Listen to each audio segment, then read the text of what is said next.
ईश्वर रे मेरे बेचारे। अपने संबंध में कुछ लिखने की बात मन में आते ही मन के पर्दे पर एक ही छवि फेड इन हो जाया करती है।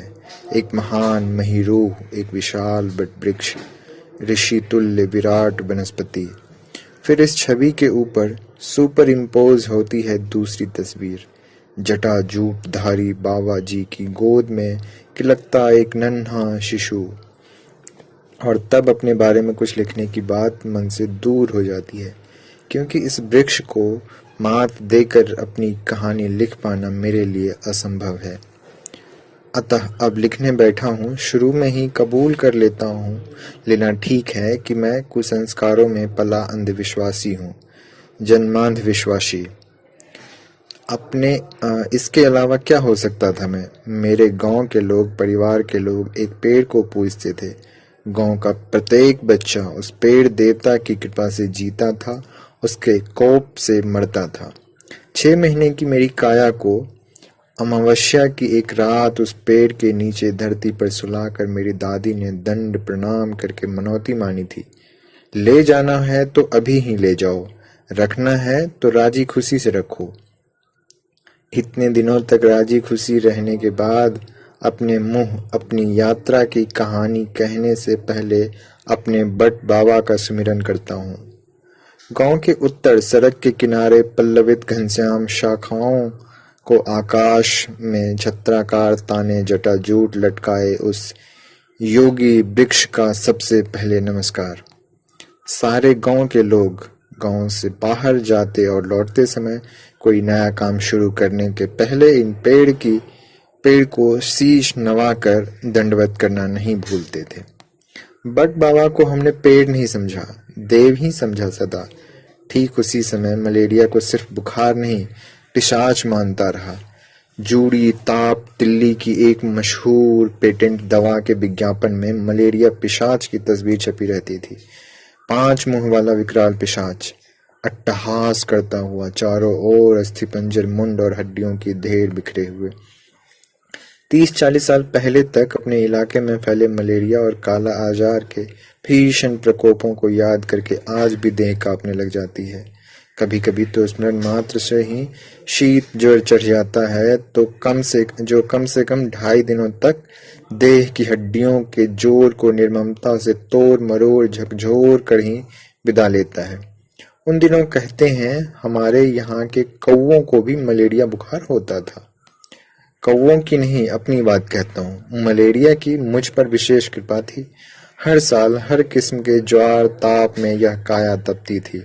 मलेरिया की किस्म, जारा देकर आने वाला जरैया, एक दिन बाद देकर आने वाला एकैया, 2 दिन बाद देकर आने वाला तिहिया, और तुरंत फुरंत प्राण पखेरु को झपट्टा मार कर उंजाने वाला बाई जरैया, अर्थात परनसिस मलेरिया। बुखार के साथ पेट चलना शुरू हो जाता था। हैजा के सारे लक्षण प्रकट होते और 1-2 घंटे में पहलवान पट्टा आदमी चल बसता। ओम सर्व विज्ञान उत्साह हुम फट स्वाहा। हर साल आसिन कार्तिक में गांवों में मलेरिया महामारी का रूप धारण करता। कभी कभी तो अगहन में धनकट्टी के समय मजदूरों के अभाव में बड़े किसानों के धान खेतों में ही झड़ जाते थे। माघ की सर्दी से उबर कर फागुन की हवा पीकर तनिक स्वस्थ शरीर लेकर जब हम पाठशाला पहुंचते, तब मालूम होता कि हमारे बहुत से प्यारे सहपाठी मलेरिया के गाल में समा गए। हर वर्ष आसिन कार्तिक अर्थात दुर्गा पूजा के पहले ही सारे गांव में एक आतंक छा जाया करता। पता नहीं इस बार किस किस की बारी है, पता नहीं इस बार क्या हो, इस बार कार्तिक सकुशल लौटे। मन ही मन यही कामना करते सभी, और मेरा अनुमान है कि मन ही मन मनौती मानते समय सभी के हाथ स्वयं ही जुड़ जाते होंगे, सिर झुक जाते होंगे और मुंह से एक कातर स्फुट गुहार, दुहाई बट बाबा रक्षा करना साईं। मनपसंद मनौती यदकोच और चढ़ुआ के लोभ में अथवा अपने औघरपन में बाबा रक्षा किया करते थे। सन 1929-30 ईस्वी की बात। लगातार 3 महीने एक कुनैन की गोलियां निगलने और डी गुप्ता तथा एडवर्ड टॉनिक जैसी जहरीली पेटेंट दवाओं का कड़वा घूंट पीने के बाद कुनैन की सुई दी जाने लगी, किंतु ठीक समय पर मानो घड़ी देखकर रोज आने वाला ज्वर कभी नहीं रुकता, आ ही जाता, और जब आता तो 105 डिग्री से भी ऊपर की ओर उसके साथ प्रलाप। तब मेरी दादी ने एक बार फिर 2.5 दिनों का निर्जला उपवास किया। दवा और सुई बंद कर दी गई। बट बाबा के शरणागत की तैयारी होने लगी। दादी जब दंड प्रणाम करके बट बाबा को मनौती मान कर मेरे पास आई, मैं ज्वर की ज्वाला से झुलस रहा था। सिर से बर्फ की थैली को सरका कर पान फूल मेरे माथे से छुआ कर दादी बैठ गई। दादी की हथेली के स्पर्श की याद मुझे है, चोआ चंदन की भीनी गंध और शीतल कंचन हथेली। इसके बाद एक स्वप्न मैंने देखा, बरगद की हर डाली नब पल्लवों से ढक गई है। ललछौं कोमल चिकने नए पात बरगद के हवा में कांपते नाचते धीरे धीरे नब पल्लव झरने लगे। पत्तों के गिरने से मृदु शब्द और उनके परस की याद मुझे अब भी है। झड़ते हुए नए पत्तों से मेरी देह ढक गई। सिर, मुंह, छाती, पेट, दोनों पैर, तलवे और दोनों हाथ की हथेलियां नब पल्लव पुंज से आवृत, तन का ताप क्रमशः कम होने का सुख। इन पंक्तियों को लिखते समय मेरे रोम रह रह कर पुलकित हो उठते हैं। मेरी सारी देह में आनंद की एक अपर गुदगुदी सी लग रही थी। मैंने कहा था, दादी पत्तों को अब मेरे परे हटा दो, ठंड लग रही है। सिरहाने में बैठी दादी बोली थी, कैसे पत्ते?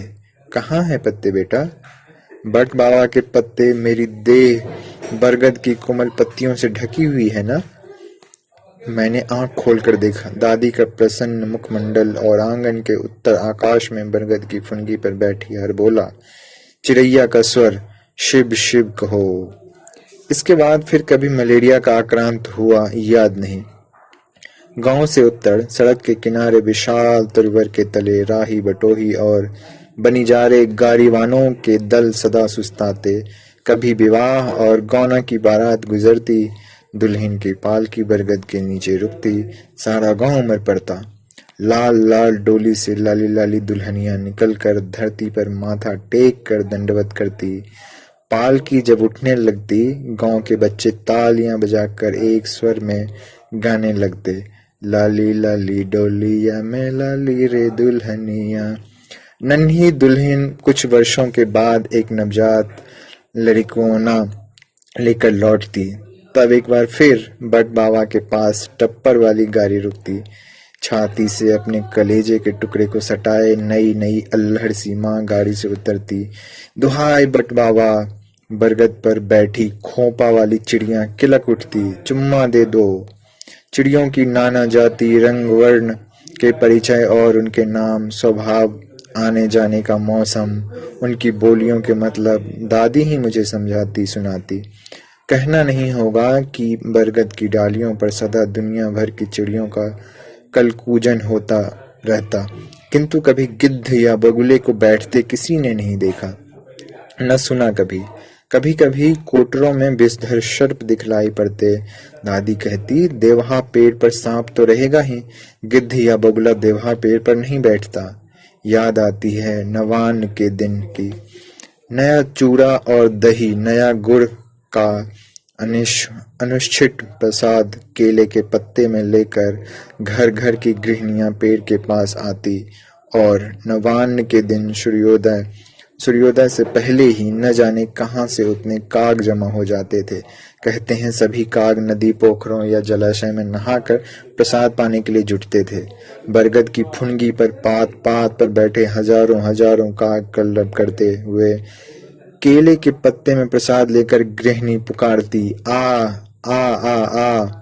प्रत्युत्तर में सैकड़ों काग एक स्वर में का आ कहकर पंख फरफराते उड़ते जमीन पर बैठते और प्रसाद पाते, फिर उड़ते। बच्चे पुकारते, खा खा आ। तीसरे दिन के तीसरे पहर तक बरगद के नीचे काग भोजन का आयोजन चलता रहता। आ का खा खा खा।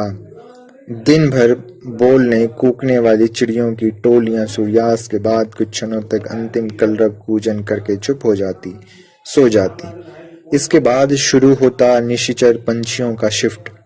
रत जगा करने वाली चिड़ियों की बारी रात के 8 बजे के बाद से। करकरा या कर्रा नामक काली और लंबी टांग वाली मौसमी चिड़ियों की टोली जिस पेड़ पर बैठती है, रात में उस पेड़ के नीचे से बिल्ली भी गुजरे तो करकरा की टोली एक साथ कर्कश सुर में किलकिलाने लगती है। कर कर ਕਾਂ हाँ कर कर। हर 3 घंटे पर अचानक एक मनहूस आवाज वातावरण में सिहरन की सृष्टि करती। घू घू, बड़ा उल्लू अर्थात घू घू। सदा मंडराने वाली मौत की पग ध्वनि को सबसे पहले घुघू ही सुनता है और तब यह पेड़ की डालियों पर बोलने लगता है। इसकी बोली सुनकर जगे हुए लोग अपने इष्ट देवता का नाम सुमरते हैं। यह पंछी टाइम कीपर का भी काम करता है। रात के प्रत्येक पहर में एक नियम पूर्वक बोल उठता है। बरगद पर रहने वाले घुघुओं में एक पेंचक ऐसा है जो रात में अनैतिक काम करने वालों को कड़ी सजा देता है। एक बार एक ठग ओझा गांव से बाहर चौबटिया पर चक्र पूज कर एक कुंवारी कन्या पर बलात्कार करना चाहता था। उस पेंचक ने तांत्रिक के गाल का मांस नोच लिया और एक बार एक कटहल चुराने वाले के ब्रह्म तालु पर चोंच मारकर गहरा छेद कर दिया था। दोनों की मृत्यु तत्काल ही हो गई थी। पेंचकों, उल्लू, घुघू तथा मोआ के अलावा बरगद पर दुदुमा नामक पखेरु का जोड़ा भी रहता था। दुदुमा को कभी किसी ने देखा नहीं, मेरी दादी ने भी नहीं।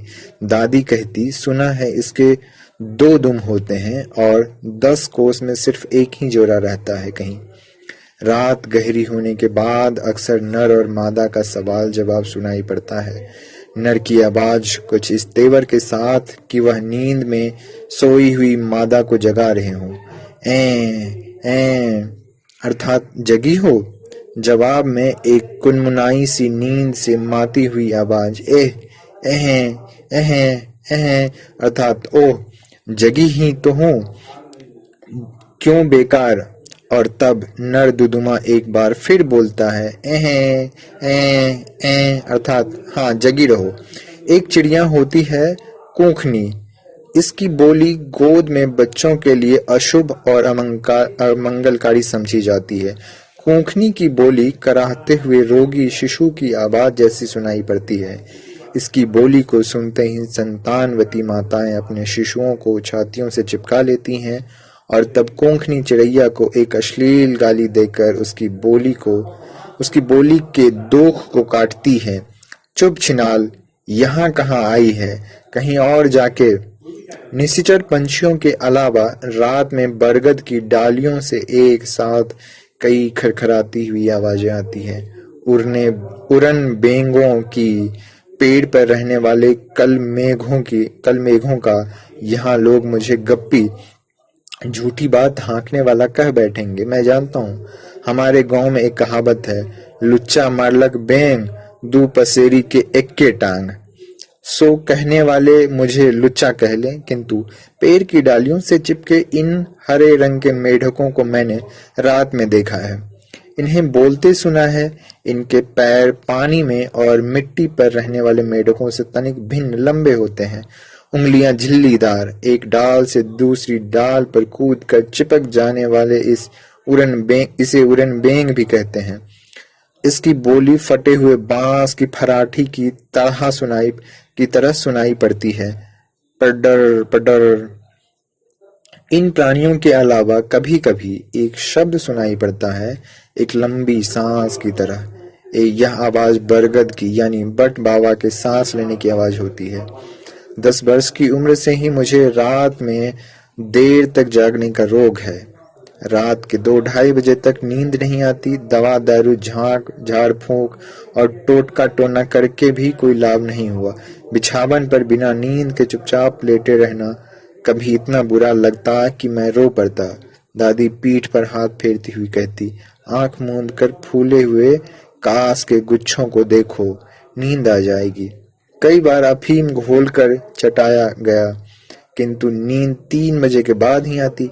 अंत में जब तक नींद नहीं आती, लेटे लेटे बरगद की डालियों से लटकती हुई जटाओं के झूले पर मन को बैठाकर झुलाता, गुनगुनाता, झूला लगे कदम की डाली, झूले की सुन कन्हाई जी। इन्हीं दिनों बरगद से मेरी आत्मीयता घनिष्ठ हुई।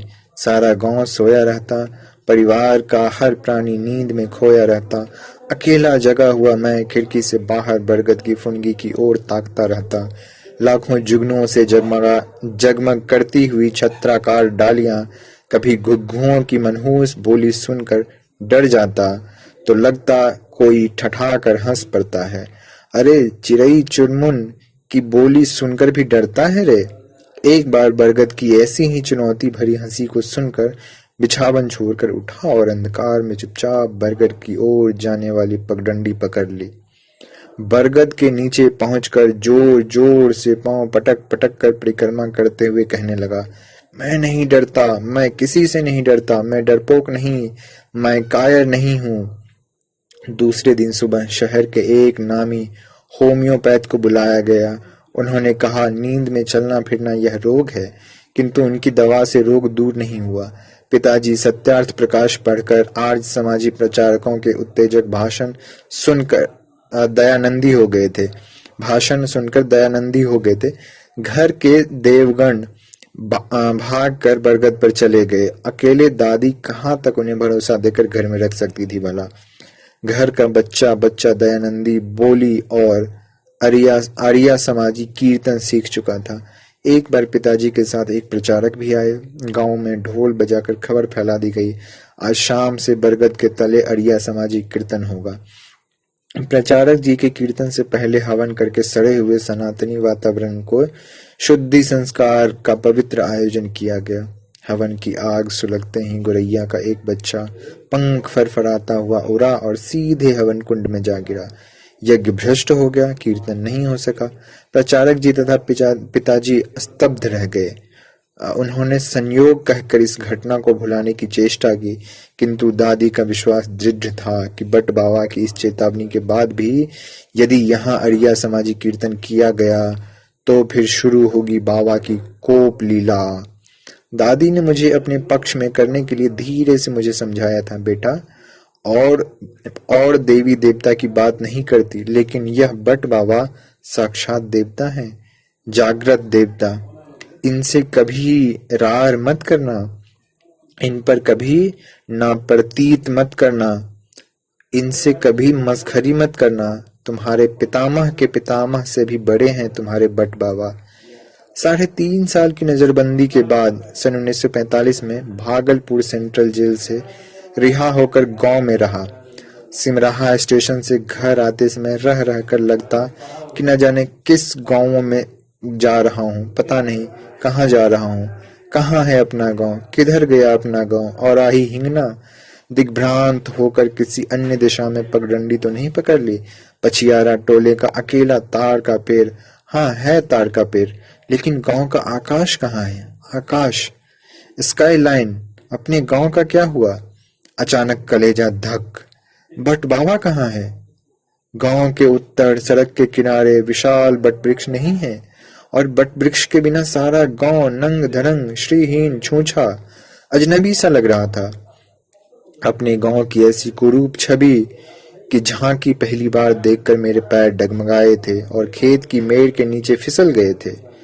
गांव पहुंचकर विस्तार पूर्वक बट बाबा के तिरोधान की कहानियां सुनता रहा।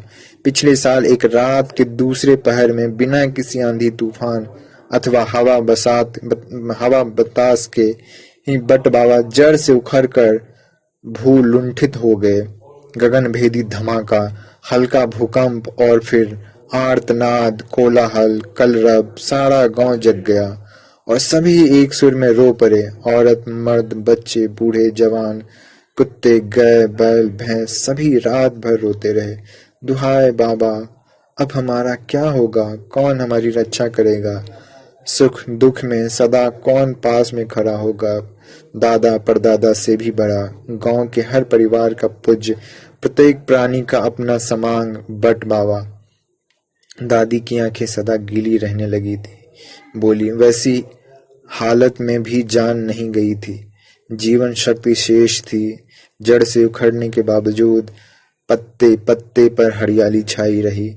उसी अवस्था में अर्थात भूलुंठित होकर भी पतझड़ के बाद नवपल्लव से डालियां ढक गई थी। किंतु इसी को कहते हैं दुनिया। लड़ाई के कारण फैली हुई महंगाई के जमाने में जलावन की लकड़ी भी महंगी हो गई थी। बट और पीपल की लकड़ी को जलावन में व्यवहार करने की कल्पना भी किसी ने नहीं की होगी।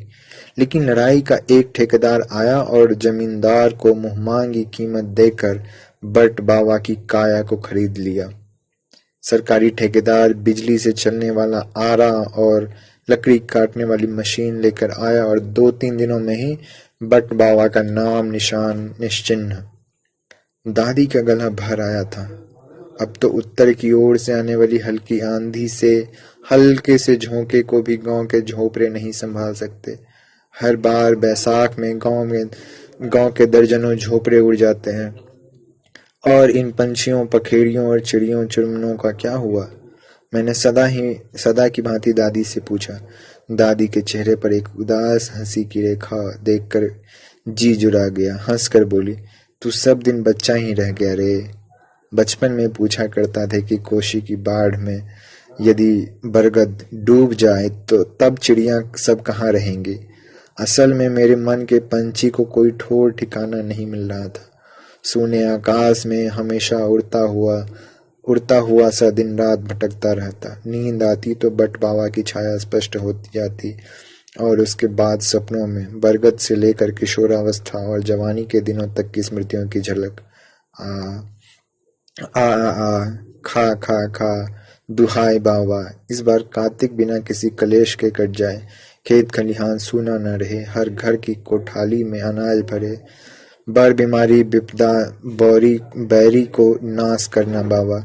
जी जान देह समांग सब तुम्हारे हाथ। कई सप्ताह इसी तरह बिताने के बाद एक दिन लिखने बैठ गया कहना ठीक नहीं होगा। ऐसा लगा कि किसी ने मुझे पकड़ कर बैठा दिया। सपना साकार हो गया। आकाश में विषाद बरगद की शाखाएं तन गई, जटाएं हिलने लगी और डाल डाल पर असंख्य पंक्षियों ने कलरव कूजन। प्रशांत मुखमंडल पर एक प्रसन्न मुस्कान। तन मन हल्का हो गया, भारहीन। उस अपूर्व आनंद के प्रथम आस्वाद को भूल नहीं पाया हूँ। अपनी ही लिखी हुई कहानी पढ़कर अचरज में पड़ गया। मेरी लिखी कहानी का शीर्षक बट बाबा देकर चुपचाप साप्ताहिक विश्वामित्र कलकत्ता के संपादक के नाम रजिस्टर्ड पैकेट भेज दिया। सेवा में प्रकाशनार्थ एक कहानी। कई सप्ताह के बाद संपादक जी का प्रोत्साहनपूर्ण पत्र मिला और साथ ही विश्वामित्र का ताजा अंक जिसमें मेरी पहली कहानी बट बाबा छपी थी। दौड़ कर दादी के पास गया, चरण स्पर्श कर बोला, दादी तुमने हमें बचपन से ही न जाने कितनी कहानियां सुनाई होंगी। इस बार मैं तुमको एक कहानी सुनाऊं। कहानी समाप्त करके देखा। दादी की आंखों में एक अलौकिक ज्योति सी कुछ जगमगा रही थी। उनका झुर्रीदार चेहरा अचानक दमकने लगा था। गदगद कंठ से बोली थी, बट बाबा की महिमा लिखकर तुमने समझो कि अपने पुरखों को पानी दिया है। तुमने सारे गांव के लोगों की ओर से बट बाबा की समाधि पर पहला फूल चढ़ाया। बाबा की कृपा बरसती रहे सदा। आज भी सुख दुख के झकोलों पर जब कभी दिशाहारा सा होने लगता हूँ, अपने गांव का आकाश अजनबी लगने लगता है। जब कभी अथवा किसी अव्यक्त व्यथा से मन भारी हो जाता है, आंखें मूंद कर गर्दन झुका लेता हूँ और आईने में एक तस्वीर स्पष्ट हो जाती है। एक विशाल मही रूह के नीचे खेलता हुआ एक शिशु, नन्हा सा जटाजूट। बाबा जी हंसकर अलख जगाता हुआ चिमटा खनखनाता है। स्पष्ट सुनता हूँ कोई मेरा नाम लेकर प्यार से पुकारता रहता है। शुक्रिया।